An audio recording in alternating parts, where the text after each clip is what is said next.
Pilipinas, una sa ating mga balita.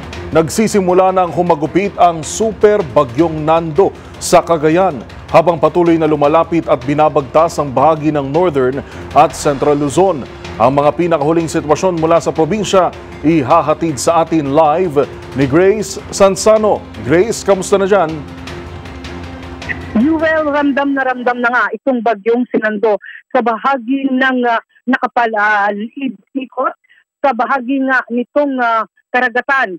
Ang unang tinumbok nga bilang sinasabi ng pag-asa ng mata ng bagyong Nando ay ang Calayan Island at kasama ito sa Babuyan Island kung saan ramdam na ang matindi at lakas na hagupit na may kasamang malakas na pagbuhos ng ulan. Dito ngayon nakatutok ang PDRMO sa bahagi ng Calayan maging ang mga bayan na nakaratig ng Santa Ana at ang binabaybay ng shoreline municipalities ng Cagayan. Ayon nga sa PDRMO, kahapon pa nakaredy na ang kanilang mga equipment. Gayun din ang mga relief goods at mga kakailanganin sakaling may mga kababayan tayong kinakailangan ang tulong. Ang kanilang evacuation center ready na, lalo na ang mga bayan kung saan posibleng tamaan nga ng mga pagbaha. At pangunahing tinututukan ngayon dito ay ang bahagi ng Tuguegarao, pababa ng itong mga bayan ng Lalo, Kastaran at iba pang mga karatig bayan kung saan inaasahan sa mga lugar na ito ang posibleng mga landslide, gayon din ang flash flood. Ayon nga sa kautusan ng Governor ng Cagayan na si Governor Edgardo Odilipay, kinakailangang alertado mula sa barangay level, paakyat ng municipal level. Handang-handa rin ang kanilang mga relief goods sakaling kailanganin. Katunayan, ang mga relief goods ay nasa kanilang mga tanggapan na ng PDRMO Quick Response Office.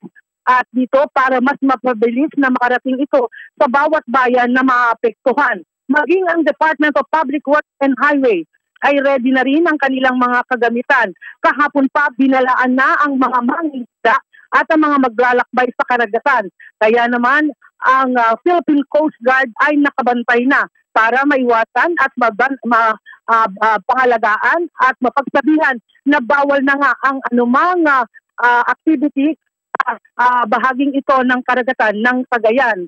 Isa pa sa mga pinagbabawal ay hindi na po pwede yung mga umiinom o may liquor ban na para nang sa ganon maiwasan nga ang posibleng epekto na mayroong insidente noong mga naitatala na dahil nga nakainom ay nagkakaroon ng drowning incident. Ang ating mga kababayan naman na malapit dito sa Cagayan River ay nakaredy na rin upang ganon ay maiwasan na sila ay maapektuhan lalo kung aabot pa ng hapon o dilim ang pagtama nga na ito. Mas mahirap daw gumalaw kung gumabi na ang ating mga kababayan na nasa risking mga lugar na mabababa ay doon pa lamang sila ililikas. Kaya naman, lahat ng mga barangay officials ay nasa-ready na mga evacuation center. Samantala, ang PNP at gayon din ang Bureau of Fire ay ready na rin.